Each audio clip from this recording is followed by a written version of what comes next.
everybody, and welcome back to the Sideline Eye podcast. We're delighted to be back for 2023, and we're looking forward to the McKenna Cup, and we'll, of course, be looking forward later on to the league and the championship in the coming weeks. First up, it's Antrim against Armagh in the Athletic Grounds on Wednesday evening at 7:30, and this is the first round of the McKenna Cup, and I'm delighted to be joined by former Antrim goalkeeper and current Ballymacnab goalkeeper Chris Kerr, and he's going to help us look forward to this one, the first round. So, Chris, you're probably the perfect man to get on for this. As I said, former Antrim keeper, currently playing in the Armagh League. So, how did you enjoy your first year playing with Ballymacnab? Yeah, it was good. I really enjoyed it. Like, it was probably didn't know what to expect, and then I suppose going to a new club, and especially a club and a team like Ballymacnab, having to prove myself again, and the boys that basically didn't really know me, and probably trying to gain their trust that they could trust me and get in, and the competition for places throughout the team was really intense, but in particular doing goals at Ballymacnab.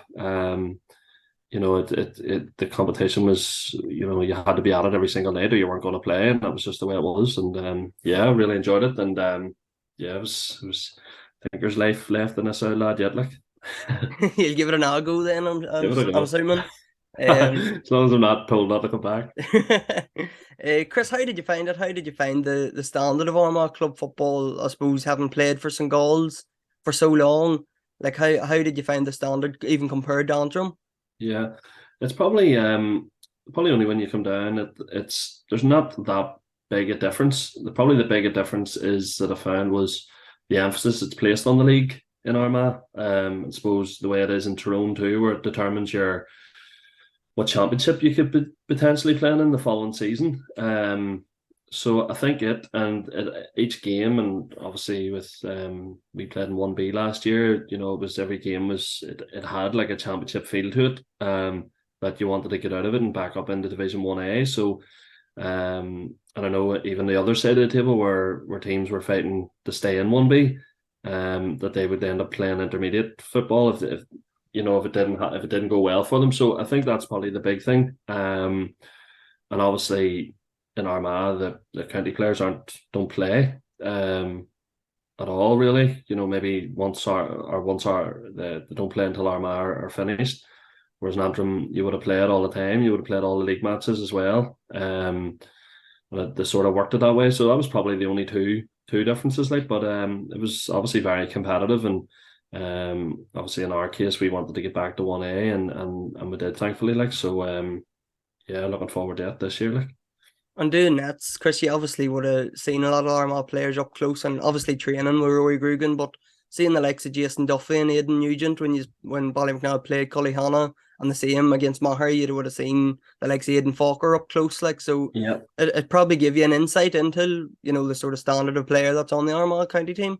No, definitely, and I think even like I'm living in Armagh now 3 years, like, so even before playing in Armagh, I would have went to a lot of just games as a complete neutral, and seen obviously the standard of players, and obviously it showed when Armagh played this year how talented their forwards there is in Armagh, and obviously you mentioned the Cullyhanna lads, and obviously Aidan Forker, Ben Creeley, playing with Maher, and obviously throughout the league as well, probably boys that I wasn't more familiar with, and seeing them up close, you realise that just because they're not playing in championship finals every year, doesn't mean that they're not a good player. Like, and you can see that sort of laced throughout the top divisions in Armagh.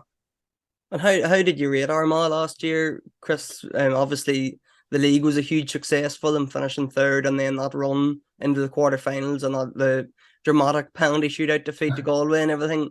How did you rate Armagh's season? Yeah, I suppose it was probably like, obviously I'm behind enemy lines, like, living down here now, like, but I suppose like I went to all the home games. I suppose it brought up, you could feel the excitement. There was like a sense of excited.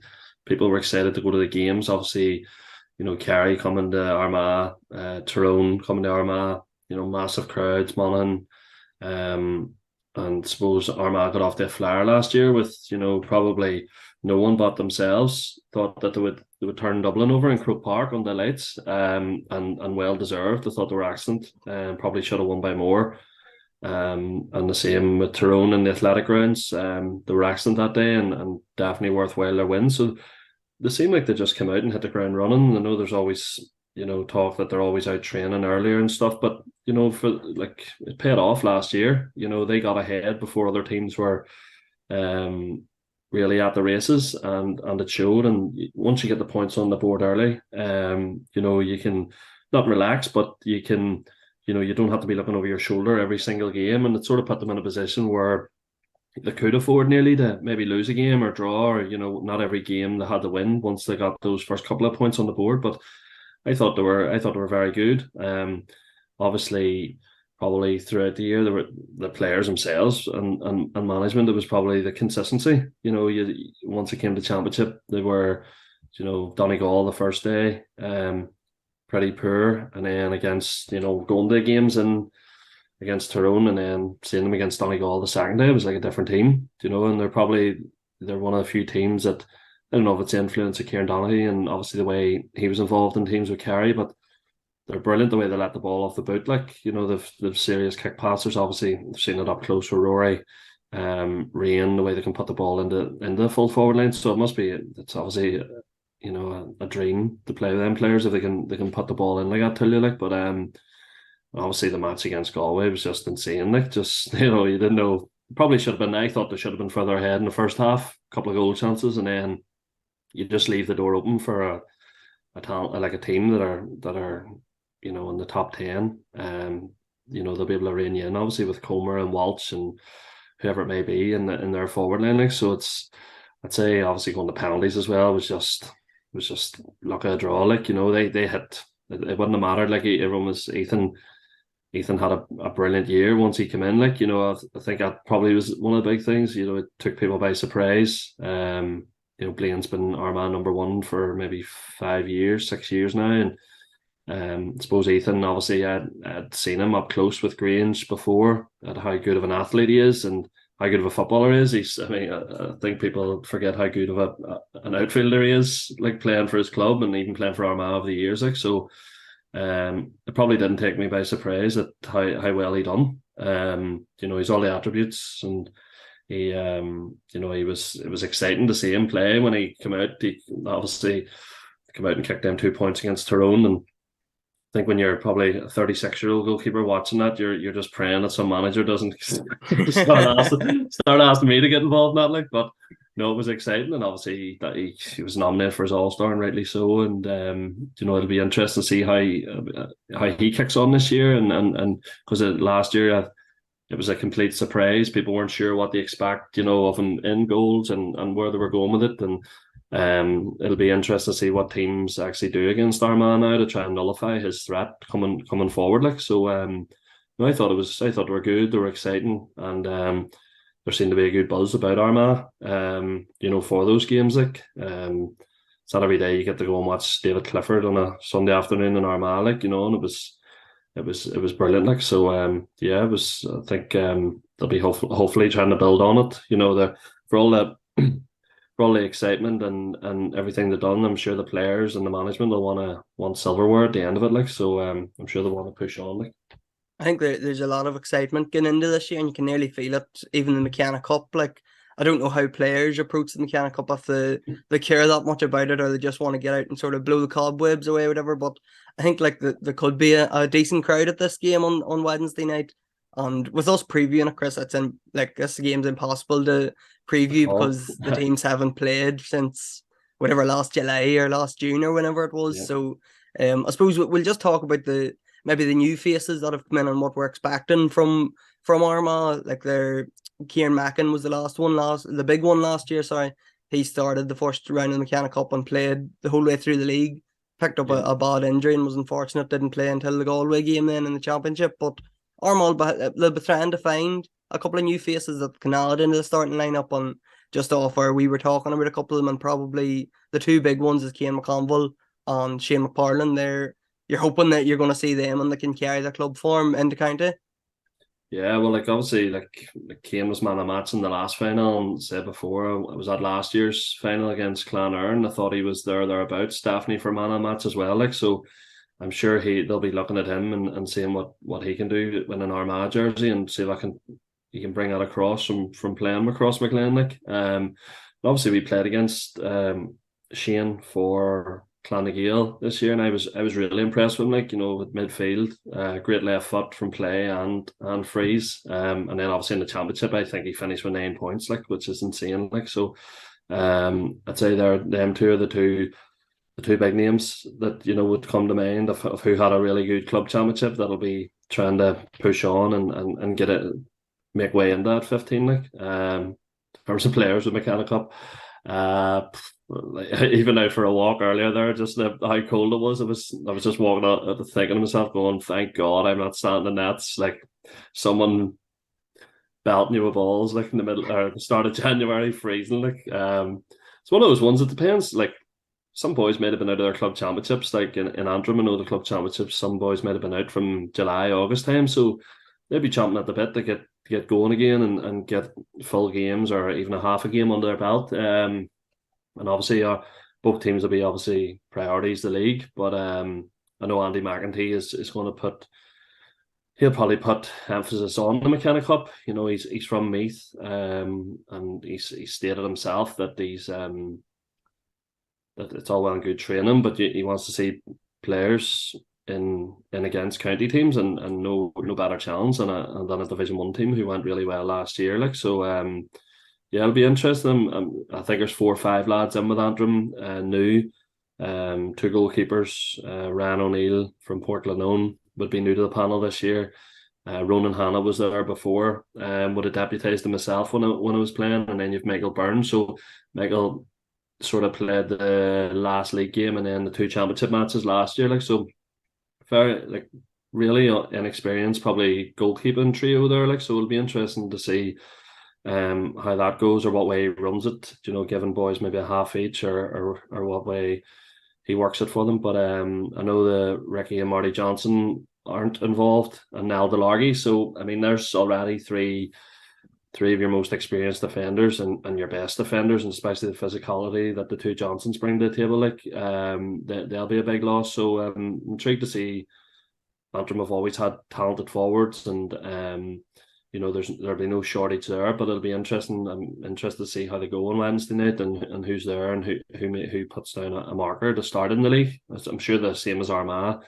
They'll be looking to Monaghan, the first league match, who can get their way in there and impress McGeeney and his backroom team. And just on Andy McEntee, Chris, what did you make of the appointment? It's a pretty high profile appointment. I think he said once he stepped down from me that he wouldn't go back into county management, and in a couple of days he was the Antrim manager. So what did you make of his appointment, and are you excited about him taking over Antrim? Like, obviously last year I got asked back in myself and went back in for championship. Like, so it's all well and good making these statements that you not go back until you're back in their corner, and then that the buzz and the butterflies start kicking in again. Like, so yeah, look, he's like, I obviously was in last year for a short period with Enda and Stevie and Sean Kelly from St. Gall's. So they were very impressive. Obviously, in terms of what they've done in the game themselves, but the setup and the training and the direction they were trying to bring at them, you could see what they were trying to do, and probably regret was probably not playing long enough under them, and it probably came as a shock that they did step down. But Andy's come in, like, I mean, obviously he managed Meath for a long time, probably a solid Division 2 team, the odd appearance in Division 1. Not too sure about his backroom team, who he's really brought in there. I know John McCluskey's name's been mentioned, but again, probably see it all firsthand on Wednesday. He's an All-Ireland club winning manager with Ballybowden from Dublin, so he's no short of experience at that level. So he had a few conversations with myself about, he asked me to go back in and what he was trying to do with the team and how he was trying to build it. And I know even by some of the lads he's brought back in, he's looking at a taller, sort of more physical lineup. So it'd be interesting to see if they can, if they bring that to the party on Wednesday night. Like, I think the big thing under Eddie McGinley, Chris, was getting out of Division 4 and getting into Division 3, and being competitive there and pushing on out of that. And I'd say that's going to be Andy's target as well, to push on and try to get out of Division 3 then. Yeah, like I mean, I said it for a long time when it was playing. Division 4 is nearly the worst division to be in because you need 6 wins to get out of it, and to get 6 wins in any of the other leagues is near impossible. So, I would say staying in Division 3 is the big one, because Division 3 looks like it's ultra competitive. There's a lot of Ulster teams in there. Cavan, Fermanagh, Down. A lot of derby matches, and then you've Tipperary and Westmeath in there as well. So it's going to be a very tough league, and they'll hopefully be getting off to a good start when that kicks off. I think Antrim are similar to Armagh. Obviously, Division 1 and Division 3 are like mini Ulster Championships nearly. I think there's 4 in each. So yeah, I know from an Armagh point of view, I was certainly hoping that in the McKenna Cup they wouldn't be drawn into the same group as Tyrone, Monaghan or Donegal, because I'm really sick of looking at them at this stage and talking about them. So Antrim's in a similar situation with 4 Ulster teams being in Division 3. Big time. And then they have Armagh in the Championship, and then they have Cavan in the National League. So I suppose they'll probably get sort of, it's hard to tell in the McKenna Cup. It'll be interesting to see what teams are lined out, both from Armagh and Cavan, and then you'll be able to see a bit better what they expect further down the line. But it's all that just guessing, and I suppose it's great to have it back as well. It's good to have that excitement after club scene's over and Christmas break and all, to have the McKenna Cup back, and inter-county football back anyway. So it's it'll be interesting, and looking forward to Wednesday. And you mentioned Armagh and Antrim obviously meet the first round of the Championship. I think it's April time. I'm not sure of my dates, 8th of April or something maybe. I think so. But I think it's the week after. Is that Easter Sunday or something? Maybe the week after, maybe, or a week before. Well, maybe the week after, maybe. I'm not too sure. It's something like that. But obviously, that's 3 months down the line. Chris, whatever happens on Wednesday night, will it have any bearing on what happens in April? I doubt it. I can't see it. I mean, for an Antrim player, if you wanted an away game in terms of logistics and travel too, you'd be looking at Armagh. It's probably a big positive. I think it's the best pitch in Ulster as well. The athletic grounds for games, so it's for a player. It's always I always enjoy playing there against Armagh on the occasions we did. But in terms of Burns and Championship, I mean, Armagh are operating at a much higher level. Sorry, they're obviously the teams are going to be coming up against. They're in Division 1 for a reason. And then Antrim, in Division 3 now, come the end of it, come the end of the leagues, they both could be in Division 2, so you don't know, so I need to watch what I'm saying here, because I get the house burnt out here normally. But yeah, that is a possibility. But come Championship, it'll be different. Obviously, injuries as well. Players are going to get injured in these games away. That because there's so much emphasis on the league now. That it's hell for leather, and I'm sure both teams will be doing that. Come the league, Wednesday night will just be, is there anyone we can get a look at that's going to make an impact, either off the bench or in the starting 15s? So it'll be interesting to see how it goes. And I suppose the only thing would be maybe an Antrim defender getting a chance to mark Rian O'Neill instead of, in April. Obviously, it'll be completely different conditions and everything, but getting a chance to mark him, size up against him, see what he likes. That's the only positive maybe that an Antrim defender could take out of it, and vice versa. Yeah, probably. I mean, I'm sure after Christmas, the last thing you want to be doing the Wednesday night is run after Rian O'Neill in the athletic grounds. But yeah, look, this is why you play the game. I'm sure that you want to test yourself against the best, and he's in that bracket. For me, he's a top 5 player in the country. He's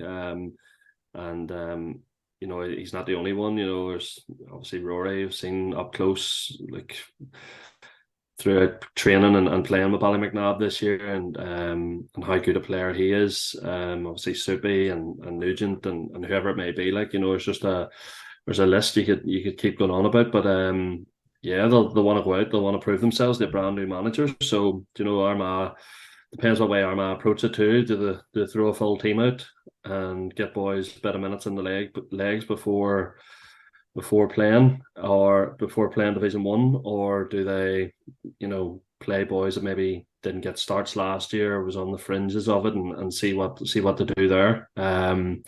And again, obviously, it'll be interesting to see what they do with the goalkeeping position as well. It's like obviously what Ethan done last year sort of it's probably put light bulbs off in managers' heads up and down the country. But it'll be interesting to see if Armagh play Ethan, or do they go back to just a normal sort of orthodox goalkeeper. So that'll be interesting too to see what Armagh do on that front. But yeah, it'll be good to have it back, and I'm sure both teams are looking forward to it in a way. And I suppose for Armagh as well, Chris, we were talking about, the likes of Kane McConville coming in, but there's injured boys hopefully coming back as well. You've TK obviously missed a good chunk of the championship, and Oisín O'Neill as well missed, nearly all last year through injury. Yeah. So Armagh are going to have them boys back, and they're going to be looking minutes in their legs as well as the new boys. Yeah, absolutely. I mean, just even ramming them two off. Tiernan had a very good league, I thought, last year. And then obviously Oisín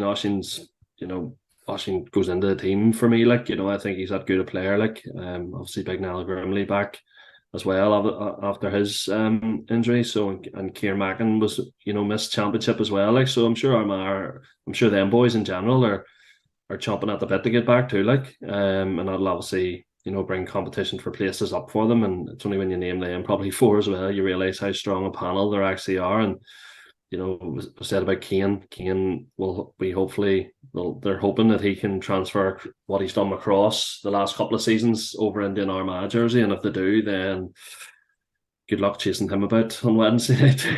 I think we're all looking forward.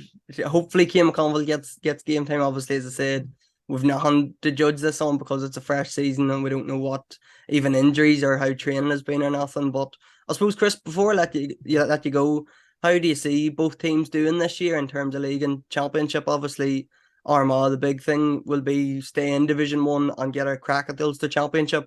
And for Antrim, as you said, probably stay in Division 3. And then are you looking at a Talton Cup run maybe? Or how do you see both teams? How do you see the seasons panning out? Yeah, there's it.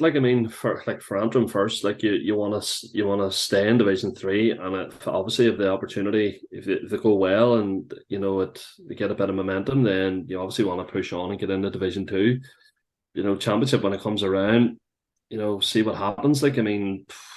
You're hoping at the time, you nearly want, the way it'll be is Armagh need to have a bad day and Antrim need to have their best day to have a chance. Obviously, going by the last championship day as well that Armagh played Antrim in the athletic ground, so I suppose that's at the back of their minds now. But during the league, they want to stay Division 3 and hopefully if they can kick on and get into Division 2. And obviously Armagh's the same. They want to make sure that they're a seasoned Division 1 team. They'll want to hit the ground running. Local derby straight away, Monaghan. Under new management too, so I'm sure the management and players will be targeting that game to get off to a good start. And Division 1, the quality of the league games last year were unbelievable. So it'll be good to see, and I'm looking forward to actually getting across and seeing a couple of the big boys coming to town again, and seeing how Armagh fare, and the crowds that were going to get behind them last year was insane. It was full houses nearly every league match. So say that they're hoping for more of the same and cementing their place in Division 1 as a seasoned team.